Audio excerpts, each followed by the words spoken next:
So this question probably is no surprise given my background. But Jay, I know you are keenly aware it's now 4 years since you and I testified in the estate of Michael Jackson.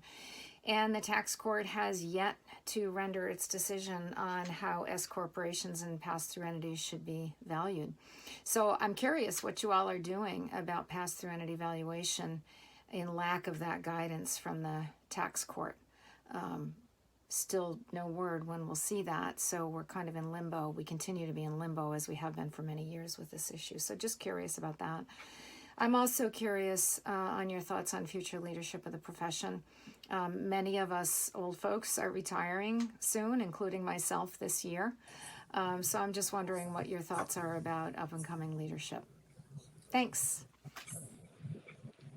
So let me give some background, and then I'll hand it over to you guys, and then we'll do it in two ways. We'll do the leadership thing second. So Nancy and I were involved in on behalf of the estate of Michael Jackson with regard to his various music rights of publicity. And I just want to say that Nancy testified about how to handle the S Corp issue brilliantly. It was one of the, the good part was I had to sit in the audience. I wasn't sitting in a witness chair, but she did a terrific job. And I guess we are waiting for some guidance. I don't know when we're going to hear. Those of you who've read BVR the other day saw that that Prince's estate is now being heavily litigated. So we don't know. So let's talk about the S Corp. Jeff, let's start with you. Sure. I spent the morning on the phone with a lawyer who we all know, probably the best tax court litigator I know, John Porter. We've got he wasn't the original lawyer that retained us, but we did a valuation a few years ago, tax affected earnings, had a built-in gain tax and other taxes as well. All three of those are being disputed by the IRS. And, their best argument in their response is it's against policy. Right. And I don't know about you guys, but I don't do valuations according to policy. I do it according to economic principles and what Pratt taught me to do. And, literally kind of the books say to do and the authoritative text. So, it's not funny because there's tax money at stake, but it's almost kind of funny because, the other last 20 appraisals I did that tax affected S Corp earnings, we've heard nothing about, right? It goes through constantly.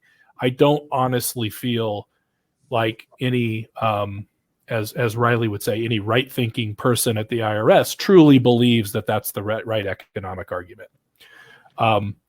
So to answer Nancy's question, yes, I tax affect S corporation earnings.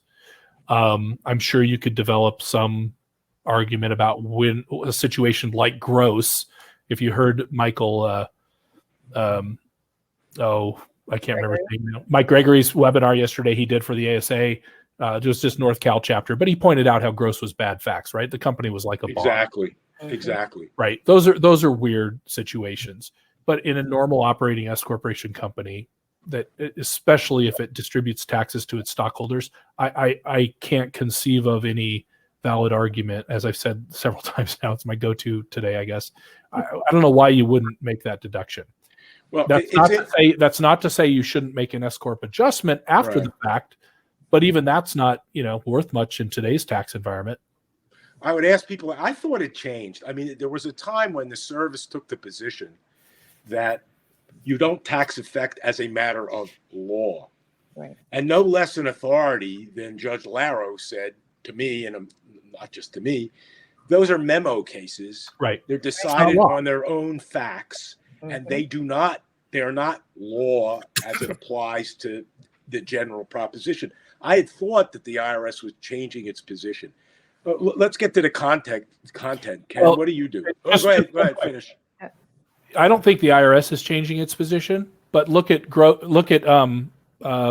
Jones and Kress and the cases that have where testimony's been provided but no decision yet, which there are a couple where both experts tax affected. Well, that's right. That's what's Kress especially, right? a matter of policy. It's not a matter of debate among appraisers.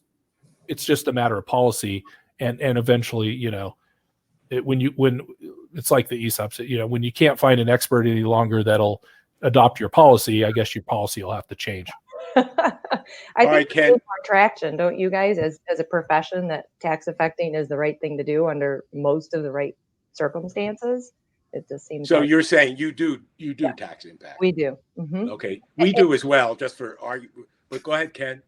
Yeah, I mean, as Nancy's partner for almost 10 years and a technical reviewer over a book, imagine how we do it. Oh, you too? we tax effect and we adjust the discount rate. That's a little bit of a moving target because of the tax environment, but we look at that regularly as well. So that's what we do. Yeah.